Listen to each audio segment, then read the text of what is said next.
नमस्कार दोस्तों, आप सभी के स्टडी फॉर यूपीएससी चैनल में स्वागत है। आज तारीख है 10 अगस्त 2026 और आज का न्यूज़पेपर आर्टिकल डिस्कशन का यह वीडियो होगा। आज के वीडियो हम लोग क्या सब पढ़ने वाले हैं, तो कई सारे इंपॉर्टेंट टॉपिक हैं। यूपीआई को लेकर के गवर्नमेंट बहुत बड़ा परिवर्तन करने जा रही है, इसको भी अध्ययन हम लोग करेंगे। और उसके साथ साथ और भी टॉपिक हैं, कहाँ पर सार्क का उपयोग जो है वो आपदा प्रबंधन के लिए किया जा रहा है, इस टॉपिक को भी हम लोग देखेंगे। आज का हेडलाइन अगर देखेंगे तो झारखंड गवर्नमेंट जो है तो उसने 3 एग्ज़ाम को कैंसिल करने के लिए वो राज़ी हो गई।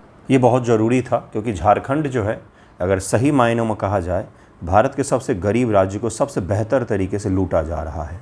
आपने कई सारे आईएएस अफसर के नाम सुने होंगे जो करोड़ों खरबों रुपए के पैसे बनाते हैं। वहाँ पर मंत्री बहुत सारे हैं। कुछ दिन पहले एक सोशल मीडिया पर वीडियो वायरल हो रहा था कि जो सबसे भारत का गरीबतम राज्य है झारखंड, उसके विधायकों के रहने के लिए करोड़ों की कोठियाँ बनाई जा रही हैं, अलग से बिल्कुल ही मॉडर्न स्टाइल में बनाई जा रही है। तो जेपीएससी तो एक छोटा सा पहलू है, पूरा झारखंड राज्य जो है यही जैसे लग रहा है कि सेल लगा हुआ है, जो जितना लूट सके वो लूटो, इस प्रकार की चीज़ें चल रही थी। उसमें बेहतर एक चीज़ हुआ है कि वहाँ के बच्चे जो हैं पहली बार जागृत होकर के प्रोटेस्ट करने आए। प्रोटेस्ट तो काफ़ी समय से कर रहे थे, लेकिन इस बार उनकी आवाज़ सुनी गई, आवाज़ ज़्यादा मजबूत थी उनकी। ये काफ़ी बेहतर रहा। देखते हैं अब इसके बाद से क्या सुधार देखने को हमें मिलता है। इसी प्रकार से दूसरा जो न्यूज़ है उसमें है कि वीबी जी राम जी, जो पहले मनरेगा हुआ करता था, इस प्रकार का विचित्र नाम है इसका, वीबी जी राम जी, इसमें 50% के करीब में रूरल जॉब्स में कमी देखी गई है। सरकार ने अब इसको लागू कर तो दिया है, लेकिन अब इसमें जॉब उतनी नहीं बन रही जितनी पहले बनती थी। तो रूरल स्तर पर जो ग्रामीण स्तर पर जॉब वगैरह बन रहे थे, उनकी संख्या में इसमें कमी देखी जा रही है। तो आने वाले समय में हम लोग इसका अध्ययन करेंगे, देखेंगे कि क्या है, क्यों इसमें कमी आ रही है। फिलहाल पहले आज के टॉपिक को डिटेल में समझते हैं, क्योंकि सरकार का के द्वारा जो परिवर्तन किया जा रहा है यूपीआई में, ये कोई छोटा मोटा परिवर्तन नहीं है। कई सारे एक्सपर्ट ये भी लिख रहे हैं कि सरकार यूएस के दबाव में ऐसा कर रही है। जो भी है, सभी पहलुओं को ज़रा समझते हैं। देखिए आज का पहला टॉपिक क्या। उससे पहले निबंध के लिए बता देता हूँ, 14 अगस्त से शुरू करूँगा। चूँकि निबंध का ग्रुप है तो लिमिटेड मेंबर्स होंगे, क्योंकि कॉपी चेक करना बहुत मुश्किल हो जाता है मेरे लिए। 8-8 पेज लिखे होते हैं, उसमें 10 पेज तक होते हैं, इसलिए जिन्हें जुड़ना हो जल्दी जुड़िएगा। अब कम ही लोगों को ऐड करूँगा मैं इसके बाद। तो ये 14 अगस्त से 14 अक्टूबर तक चलेगा। 72-73 दोनों के लिए है। 72 का जिनका पीटी है, कम से कम मेंस का सारा कुछ नहीं तो निबंध का पेपर को ज़रूर तैयार कर लें इस 2 महीने के समय में। तो ये आप कर सकते हैं। वीक में 3 दिन होगा, इसलिए पीटी की पढ़ाई भी आपकी नहीं छूटेगी, बेहतर रहेगा काफ़ी आपके लिए। ओके, जिन्हें जुड़ना हो मैसेज कीजिएगा। चलते हैं आज के टॉपिक पर। देखिए न्यूज़ क्या है कि UPI free for citizen, merchant में फेस नॉमिनल फ़ी, गवर्नमेंट ने ऐसा कहा है। यूपीआई जो है, जो आप यूज करते हैं, अभी आपको कोई भी कॉस्ट नहीं देना पड़ता है। आप यूपीआई का ट्रांजैक्शन कितना भी करते हैं, कोई कॉस्ट नहीं देना पड़ेगा। लेकिन सरकार ने कहा है कि यूपीआई सिटीजन के लिए फ्री रहेंगे, लेकिन मर्चेंट जो हैं, बड़े बड़े व्यापारी जो होंगे, उनके लिए अब यूपीआई पर कॉस्ट लगाया जा सकता है। अभी भी व्यक्ति टू व्यक्ति जो ट्रांजैक्शंस होगा, जैसे आप अपने किसी फ्रेंड को भेज रहे हैं या फ्रेंड आपको पैसा भेज रहा है, या आपके घर से आपके बैंक अकाउंट में अगर पैसा आ रहा है, तो वो तो अभी भी फ्री ही रहेगा। लेकिन सरकार ने कहा है कि मर्चेंट जो होंगे, अर्थात व्यापारी जो होंगे, व्यापारी में भी निश्चित मूल्य वर्ग किया जाएगा कि जो ज़्यादा उपयोग कर रहे हैं, ज़्यादा बड़े ट्रांजैक्शन के लिए उपयोग कर रहे हैं, उनके लिए सरकार एक फ़ी तय कर सकती है। बैंक जो है वो फ़ी ले सकते हैं, क्योंकि यूपीआई जो है वो फ्री था और काफ़ी ज़्यादा उपयोग भी हो रहा है भारत में। अब तो कैश का लगभग में चलन जो है वो कम हो गया है। लोकसभा ने कराधान व अन्य कानून संशोधन विधेयक 2026, इसको ज़रूर याद रखिएगा, पारित किया है। यह विधेयक भुगतान और निपटान प्रणाली, यह विधेयक जो है भुगतान और निपटान प्रणाली 2007 में संशोधन करता है, ताकि बैंकों और भुगतान प्रदाताओं को यूपीआई, रुपए, डेबिट कार्ड भुगतान के लिए शुल्क लेने की अनुमति मिल सके। भुगतान प्रदाता हैं, जैसे रुपए हो गया, या फिर बैंक इत्यादि जो हैं, उनको ग्राहकों से शुल्क लेने की अनुमति मिल सके। किसके तहत में? तो यूपीआई के तहत में, यूनिफॉर्म पेमेंट इंटरफेस इसको कहा जाता है। ज़रा पढ़ेंगे कि क्या होता है यूपीआई, उस पर भी आएंगे। पहले समझते हैं कि सरकार क्या करने का प्रयास कर रही है। श्रेणी से बनाया गया कैटेगरी एक बनाया गया नागरिकों के लिए मुफ्त, यानी कि अभी भी सिटीजन टू सिटीजन जो ट्रांसफ़र है वो फ्री ऑफ कॉस्ट ही होगा। लेकिन अगर मर्चेंट है, कोई बड़ा व्यापारी है, तो उससे थोड़े बहुत पैसे लिए जाएंगे। अब यहीं पर आपको समझना चाहिए, अगर कोई व्यापारी है, मान लीजिए 1 लाख के ट्रांजैक्शन पर उसको 100 रुपया भी देना पड़ता है, या 50 रुपया भी देना पड़ता है, या 10 रुपये ही मान लीजिए देना पड़ता है, तो 10 रुपये का नुकसान नहीं करेगा अपना। वो क्या करेगा, जिसको पेमेंट करवाना है उन्हें के कह दिया जाएगा कि आप इसके माध्यम से पेमेंट ना करें, बल्कि किसी और माध्यम से कर लें जिसमें शुल्क कम होगा। या तो फिर वो ग्राहक के ऊपर में डाल देगा कि आप 100 की जगह पर 101 रुपये का पेमेंट करें, तभी जाके UPI से आप पेमेंट कर पाएंगे। तो अंततः ये चीज़ जो है कहीं न कहीं ग्राहकों पर ही आएगा। सिटीजन टू सिटीजन भले फ्री रहे, लेकिन मर्चेंट अपने ऊपर, व्यापारी कभी भी कोई अपने ऊपर नुकसान नहीं लेते हैं। जनरली वो किसके ऊपर में डालते हैं, ग्राहकों के ऊपर में ही डालते हैं। नागरिकों के लिए मुफ्त, वित्त मंत्रालय ने स्पष्ट रूप से कहा है कि उपभोक्ताओं के लिए UPI भुगतान मुफ्त रहेंगे। सभी व्यक्ति टू व्यक्ति लेन देन जो है अभी भी मुफ्त बना हुआ रहेगा। वही जो मैंने आपको बताया कि आप अपने दोस्त से ले रहे हैं, या घर वाले आपको पैसा भेज रहे हैं, या आप किसी को भेज रहे हैं पर्सनल, तो वो अभी भी फ्री ऑफ कॉस्ट ही रहने वाला है। रूल फॉर मर्चेंट्स क्या है, तो मर्चेंट डिस्काउंट रेट, यदि शुल्क लागू किए जाते हैं तो नाम मात्र नॉमिनल थ्रेशोल्ड आधारित होंगे। ये केवल एक निश्चित टर्नओवर सीमा से ऊपर वाले व्यापारियों पर ही लगाए जाएंगे, जिनका टर्नओवर एक निश्चित सीमा तक है। अब सरकार ये सीमा तय करेगी। उसके ऊपर का कोई मर्चेंट अकाउंट जो होता है, मर्चेंट अकाउंट से क्या तात्पर्य है, जो आप दुकान पर मर्चेंट मशीन होता है, जो आप स्कैन करके पे करते हैं, उसमें से आवाज़ आती है कि 100 रुपये रिसीव हुए, तो इस प्रकार के जो मशीन होते हैं वो मर्चेंट वाले को ही मिलता है। तो अब वो ही हो गए मर्चेंट, व्यापारी हो गए। अब उनके एक निश्चित से ज़्यादा ट्रांजैक्शन जब हो जाएंगे तो उनके ऊपर में शुल्क लगाया जा सकता है। सरकार ने कहा कि ये शुल्क डेबिट या क्रेडिट कार्ड पर लगने वाले MDR से कहीं कम होंगे। अर्थात ये भी सरकार ने कह दिया है कि डेबिट कार्ड, क्रेडिट कार्ड पर जो मर्चेंट डिस्काउंट रेट लगता है उससे यह कम होगा। 269U आयकर अधिनियम 50 करोड़ रुपए से अधिक के वार्षिक टर्नओवर वाले व्यवसायों पर लागू होती है। इस सीमा का उपयोग यह निर्धारित करने के लिए किया जा सकता है कि किन व्यापारियों के MDR का सामना करना पड़ेगा। अभी तो सरकार ने ये नहीं बताया है, लेकिन अनुमान लगाया जा रहा है कि बड़े व्यापारियों के लिए जनरली से लगाया जा सकता है। लागत का बोझ, UPI इकोसिस्टम को बनाए रखना महंगा है। सरकार ने क्या कहा है, क्या तर्क दिया है, क्यों हम लागू कर रहे हैं भाई पैसा, तो सरकार ने तर्क दिया है कि UPI प्रणाली जो काम करती है उसके पीछे खर्चा करना पड़ता है। NPCI को, national payment corporation of India जो है, उसको पैसा खर्चा करना पड़ता है UPI सिस्टम को निर्बाध रखने के लिए, सर्वर्स को अपडेट रखने के लिए, पेमेंट में डिले ना हो इसके लिए, भारी भरकम मशीनरी के साथ में मैन पावर पर भी खर्च करना पड़ता है। इसलिए सरकार ने कहा कि अब ये खर्चा भारी पड़ रहा है, तो हम इसको सस्टेन नहीं कर पाएंगे। UPI हमेशा सही तरीके से चले, इसलिए कुछ न कुछ शुल्क आना चाहिए, जिससे क्या हो, सरकार के ऊपर भी बोझ कम पड़े। ऐसा सरकार का तर्क है, जिसके कारण से सरकार कुछ न कुछ शुल्क लेने जा रही है। मुफ्त और कुशल बनाए रखने के बैंक और वित्तीय सिस्टम खिलाड़ी वर्तमान में लगभग 20,000 करोड़ रुपये वार्षिक का खर्चा उठा रहे हैं। सारा खर्चा अगर हम लोग जोड़ लेंगे बैंक और सरकार का, तो 20,000 करोड़ रुपए का खर्चा जो है सरकार कर रही है UPI को सही प्रकार से संचालित करने के लिए। लेकिन सरकार का जो लक्ष्य है 2016 के बाद से कि डिजिटल ट्रांजैक्शंस को बढ़ावा दिए जाएं, जिससे सरकार के पास हर ट्रांजैक्शन का एक रिकॉर्ड होता है। कैशलेस इकॉनमी की ओर हम लोग बढ़ें, तो कैशलेस इकॉनमी के लिए सालाना 20,000 रुपये का खर्च तो कुछ भी नहीं है, क्योंकि भारत में अब सबसे अधिक, दुनिया में सर्वाधिक अगर डिजिटल पेमेंट कहीं पर होता है और सबसे तेज़ी से, सबसे बेहतर कोई प्लेटफॉर्म है तो UPI ही है। मैं पूरे विश्व की बात कर रहा हूँ, ठीक है। वित्त मंत्रालय ने कहा कि ग्रामीण और अर्ध शहरी क्षेत्रों में UPI का विस्तार करने के लिए सिस्टम को आत्म सक्षम, किफ़ायती होना चाहिए, क्योंकि विकास की अगली लहर के लिए केवल सब्सिडी पर ही निर्भरता व्यवहार्य नहीं है, प्रैक्टिकल नहीं होगा। इसलिए सरकार ने कहा कि हमें थोड़ा सा चाहिए ही चाहिए। विपक्ष आरोप लगा रहा है कि अमेरिकी दबाव है।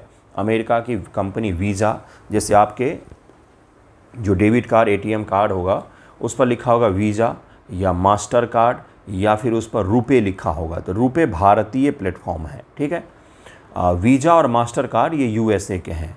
तो जितनी बार आप ATM का यूज़ करते हैं, डेबिट कार्ड का, ऑनलाइन या फिर ATM मशीन में जा कर के, उतनी बार उनको 0.1 पैसा या 2 पैसा जितना उनका शुल्क होता है ये उनको जाता है।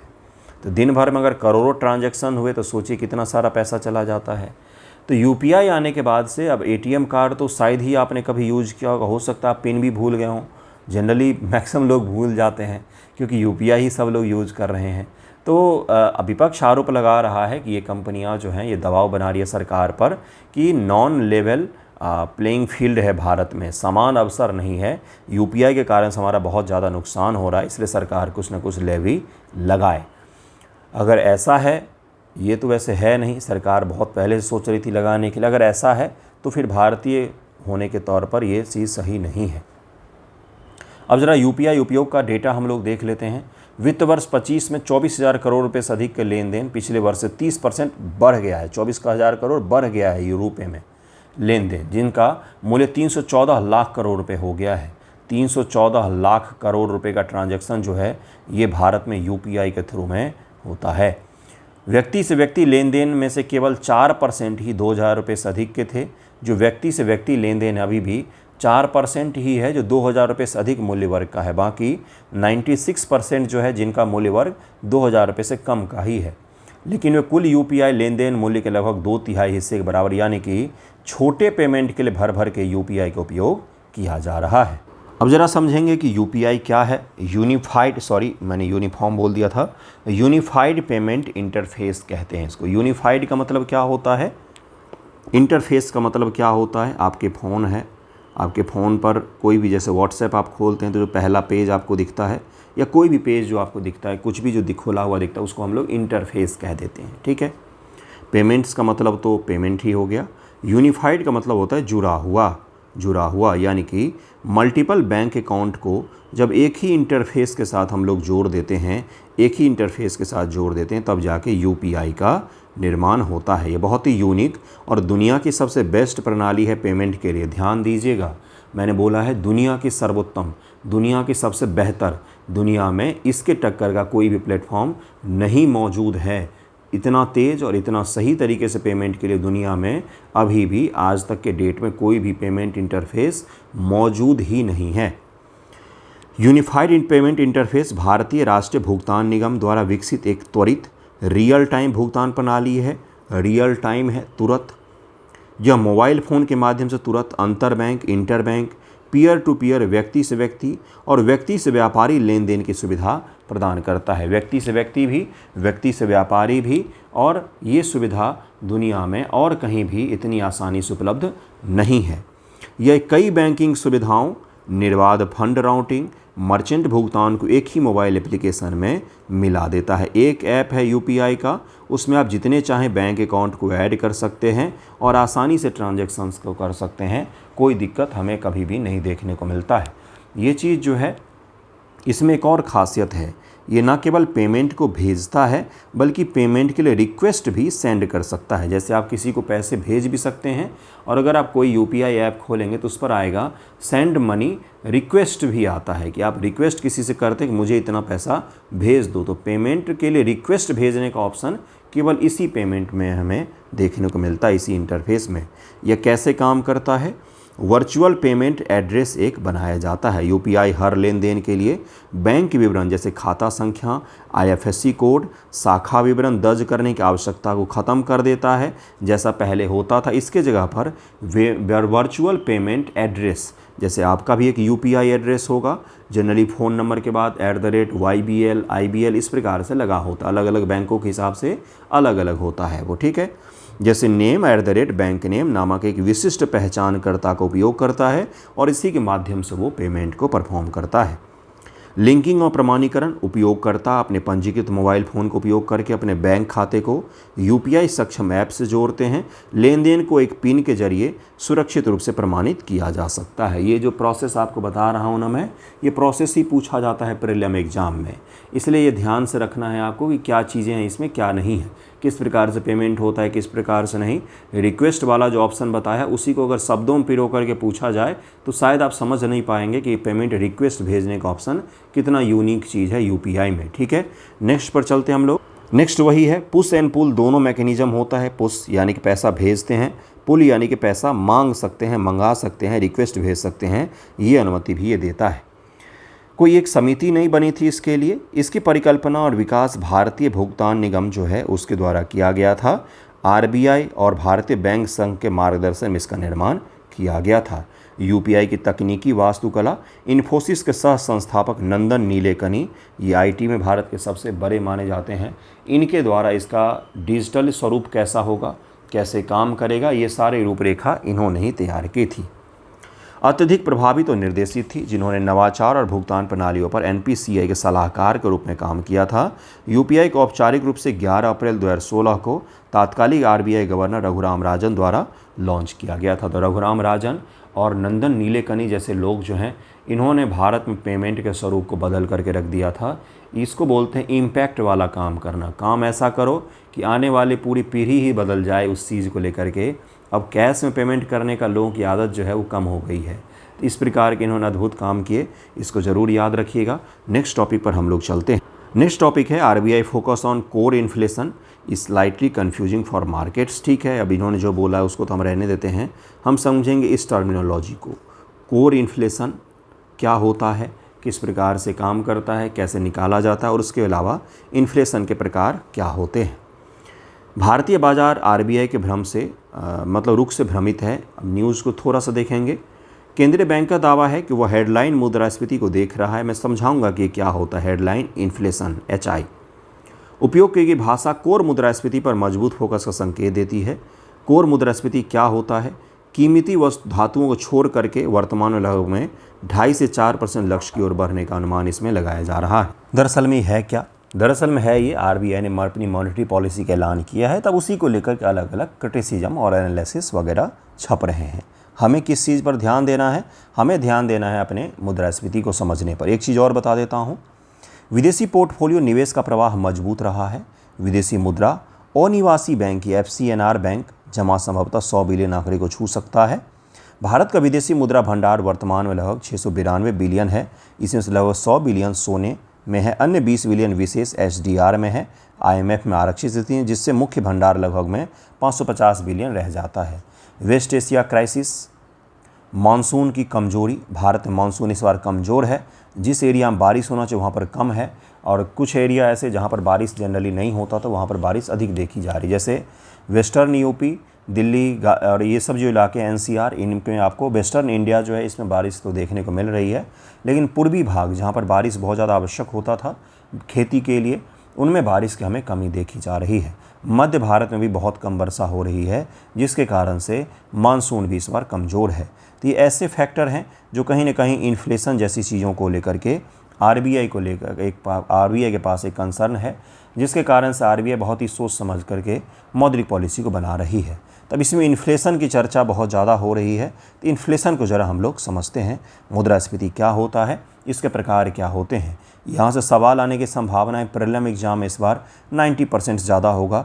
देखिएगा जब पेपर दे करके आएंगे तो शायद इन्फ्लेशन से आपको सवाल मिले। मुद्रास्फीति महंगाई वह दर है जिस पर किसी अर्थव्यवस्था में वस्तुओं और सेवाओं के सामान्य मूल्य अलग स्तर में लगातार वृद्धि होती रहती है। क्या है भाई? क्या है? वह दर होता है, वह दर परसेंटेज में इसको व्यक्त करते हैं हम लोग, जिस पर किसी अर्थव्यवस्था में वस्तु और सेवा सामान्य मूल्य स्तर में लगातार वृद्धि हो रही है। सामान्य मूल्य जिस चीज़ का है उससे लगातार वह बढ़ रहा है, तो उसको हम लोग क्या कह देंगे कि इन्फ्लेशन हो रही है भाई, महंगाई हो रही है। इन्फ्लेशन को बोलचाल की भाषा में महंगाई भी कहा जाता है, लेकिन इन्फ्लेशन थोड़ा सा सही रहेगा, आप तो इन्फ्लेशन ही कहें। इसका परिणाम स्वरूप मुद्रा की क्रय शक्ति, परचेजिंग पावर कम हो जाती है, अर्थात उसी पैसे से अब कम सामान खरीदा जा सकता है। जैसे उदाहरण, पहले आप अगर मार्केट जाएंगे तो 100 रुपये का मान लीजिए आपको 5 kg कोई चीज़ ऐसा, मान लीजिए कोई फल ले लेते, अमरूद ले लेते हैं, 5 kg आपको गुआवा मिल गया। अब अगर आप मार्केट जाएंगे तो 100 रुपये का आपको क्या मिला? तो 3 kg गुआवा मिला। तो गुआवा का दाम बढ़ा क्या? नहीं, उस पैसे में 100 रुपये में गुआवा खरीदने की जो कैपेसिटी थी वो कम हो गई है। गुआवा का दाम इसलिए बढ़ा हुआ लग रहा है क्योंकि अब हमें 100 रुपये नहीं बल्कि उसकी जगह पर 150 रुपये खर्च करने पड़ेंगे, तब जाके हम 5 kg खरीद पाएंगे। ये मैं क्या समझा रहा हूँ आपको? ये मैं समझा रहा हूँ कि पैसे कमज़ोर हो जाती है महंगाई के कारण से, उनका डिवैल्यूएशन हो जाता है, उसी पैसे में आप कम चीज़ें खरीदते हैं, इसी को हम लोग महंगाई कह देते हैं। तो ये क्यों होता है, इसके अलग अलग बहुत सारे कारण हो सकते हैं जिसको हम लोग एक एक करके समझेंगे, लेकिन पहले प्रकारों को समझते हैं। हेडलाइन इन्फ्लेशन क्या होता है? यह किसी अर्थव्यवस्था के भीतर कुल मुद्रास्फीति का माप है। इसमें एक निर्दिष्ट बास्केट टोकरी में शामिल सभी वस्तुओं और सेवाओं की कीमतों में बदलाव शामिल होता है। आरबीआई एक टोकरी ले लेती है, टोकरी लेकर के मार्केट में निकलती है, उसमें सामानों को खरीदती है, फिर देखती है कि पिछली बार जब हमने इसी सामान को खरीदा था तब कितने रुपए हमने चुकाए थे और इस बार कितने रुपए हमने चुकाए हैं। 5 रुपये का अंतर आया तो हम कह देंगे कि 5 रुपये का इन्फ्लेशन यहाँ पर दिख रहा है हमें। तो इसको हम लोग क्या कहते हैं? हेडलाइन मुद्रास्फीति। हेडलाइन मुद्रास्फीति में भोजन व ऊर्जा, ईंधन, तेल जैसे अत्यधिक अस्थिर वस्तुएं शामिल होती हैं। अस्थिर, वोलाटाइल, जिनके दाम में बहुत तेज़ी से उछाल हमें देखने को मिलता है और गिरावट भी देखने को मिलता है। जैसे तेल है, तेल वेस्ट एशिया क्राइसिस के कारण से कभी 100 पर चला जाता है, एक बैरल की कीमत $100 हो जाती है, तो कभी 70 पर आ जाता है 2 ही दिन में गिर करके।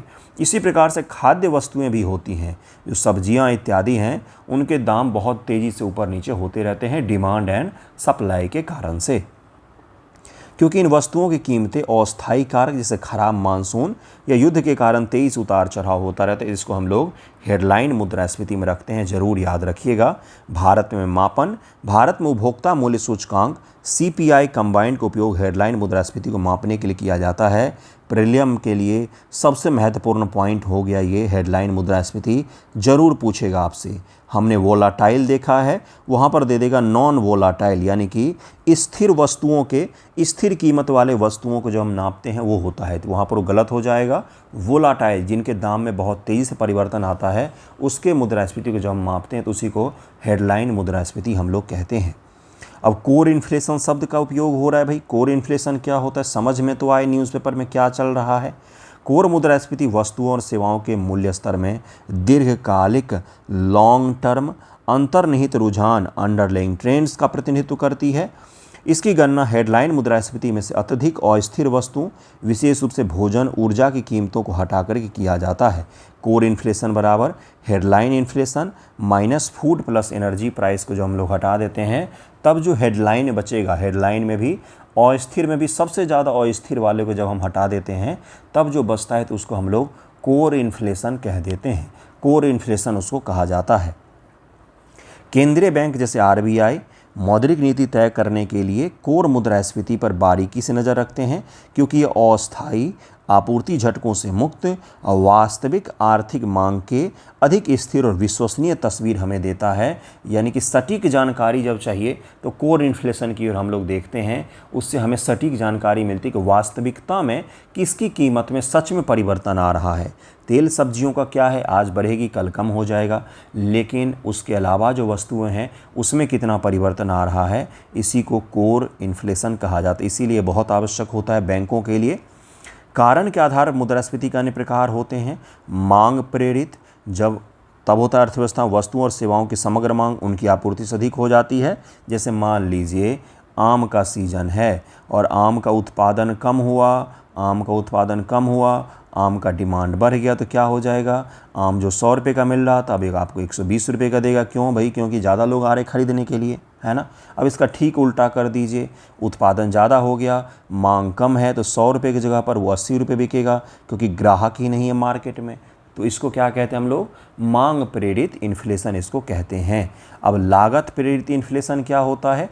जैसे मान लीजिए एक कपड़ा बनाने के लिए क्या चाहिए? कॉटन चाहिए। तो कॉटन का ही दाम अगर बढ़ गया तो कपड़े का दाम तो बढ़ेगा ही। तो इसको हम लोग क्या बोलते हैं? कॉस्ट पुश इन्फ्लेशन, लागत प्रेरित इन्फ्लेशन। यह तब होता है जब उत्पादन में लागत में वृद्धि, जैसे उच्च मजदूरी, महंगे कच्चे माल या वैश्विक कच्चे तेल की कीमतों वृद्धि कारण से समग्र कीमत वृद्धि हो जाती है, तो उसको हम लोग कहते हैं क्या कहते हैं? Cost push inflation.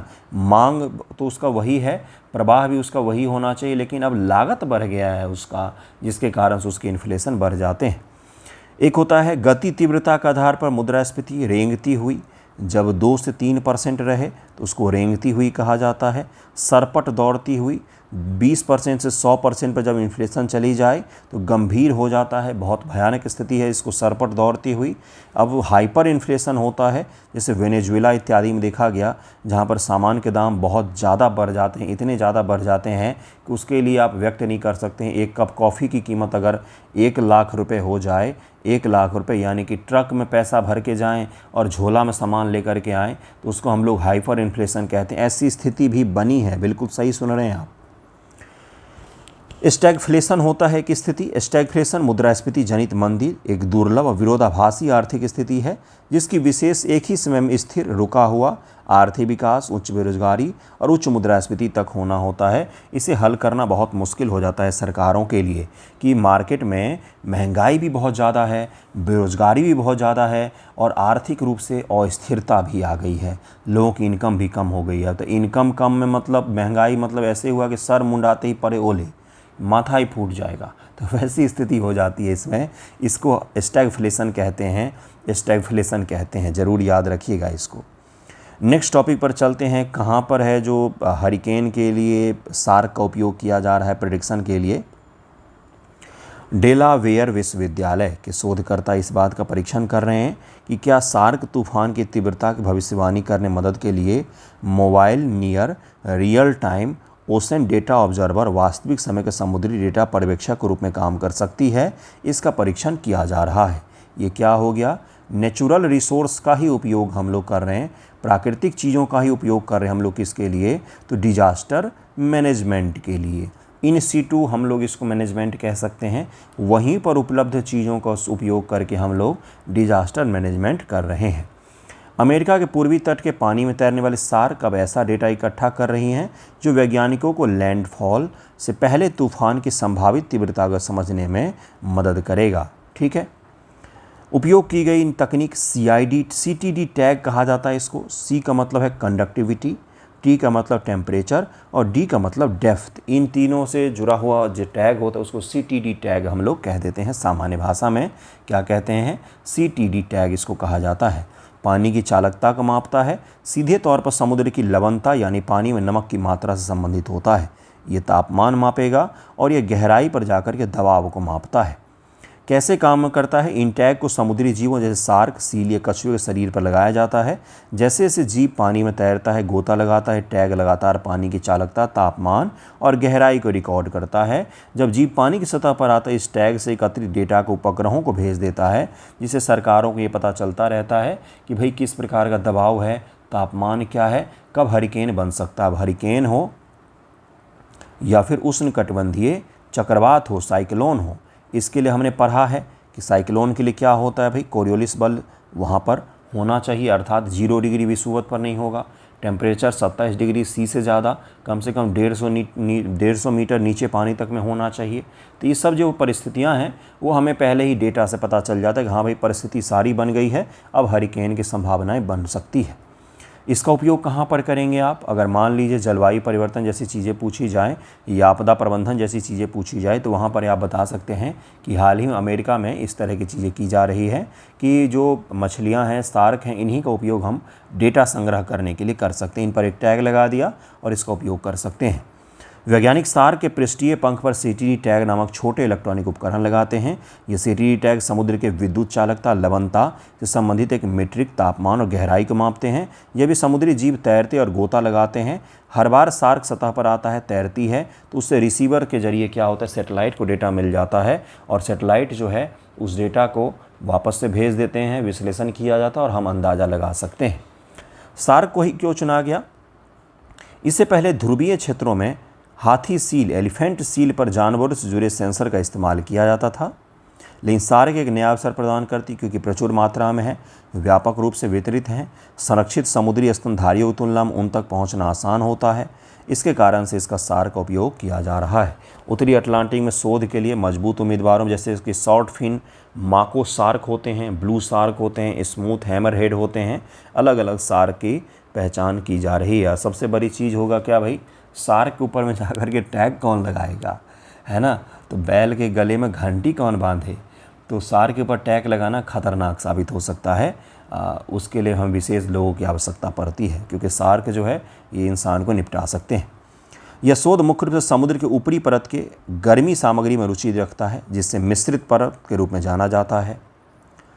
जलस्तंभ का विशिष्ट भाग तूफान की तीव्रता को बढ़ाता है। एक गर्म मिश्रित परत का मतलब होता है एक मजबूत तूफान, क्योंकि उस गर्मी को रोक कर रखता है जो तूफानों के लिए ऊर्जा प्रदान करती है।